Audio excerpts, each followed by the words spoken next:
اور اس ہلچل میں تمام سیاسی جماعتیں اس وقت ایک دوسرے سے رابطے میں ہیں،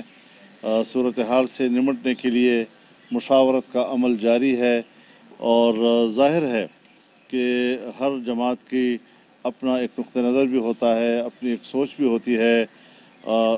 مختلف سوچوں کو آپس میں تطبیق دینے کے لیے اور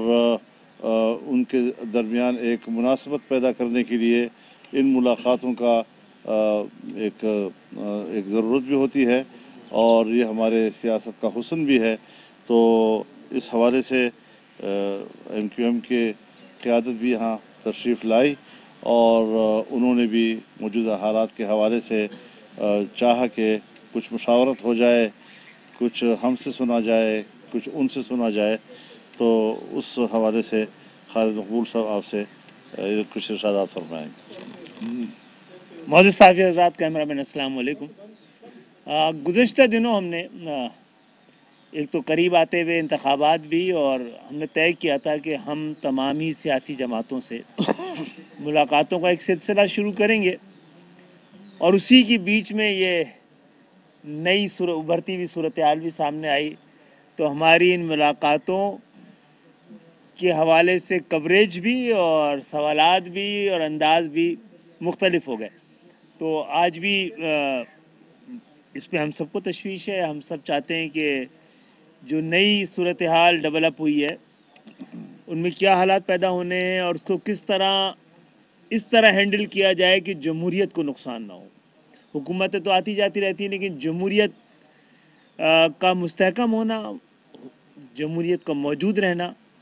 ہم سب کی مشترکہ کاوشوں سے ہی ممکن ہے۔ تو اس سے پہلے بھی ہمارا وفد آیا تھا مولانا صاحب کے پاس، اور ہم لوگ آتے رہے۔ پہلے آپ لوگ ہماری کوریج اس طرح نہیں دکھاتے تھے، آج حالات کی وجہ سے دکھا رہے ہیں، تو اسی طرح کا اور پہلے کی بات کر دی آپ نے، اچھا ٹھیک ہے۔ تو یہ بات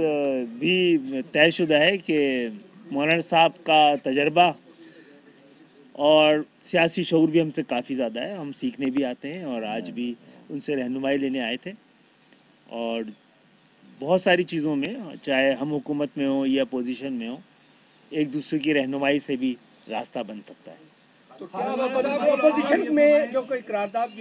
پیش کی ہے، اس کا آپ ساتھ دیں گے؟ کون سی قرارداد؟ اچھا، اس پہ ہم بھی اپنا جائزہ لیں گے، اور یہ دیکھ کے بھی کہ کیا یہ عدم اعتماد کی تحریک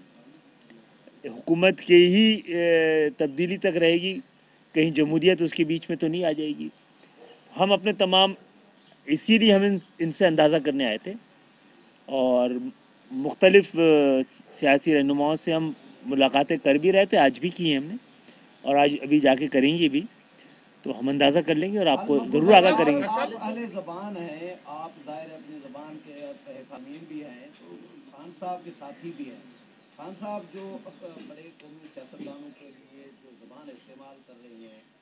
تو اس کی آپ مذمت کریں گے؟ جی، کل ہماری جانب سے ہوئی ہے، اور میں سمجھتا ہوں کہ یہ ہم سب کی ذمہ داری ہے کہ سیاست کے اندر شرافت، رواداری، تہذیب نہ ہو تو سیاست میں ایک لعنت سے زیادہ کچھ نہیں ہے۔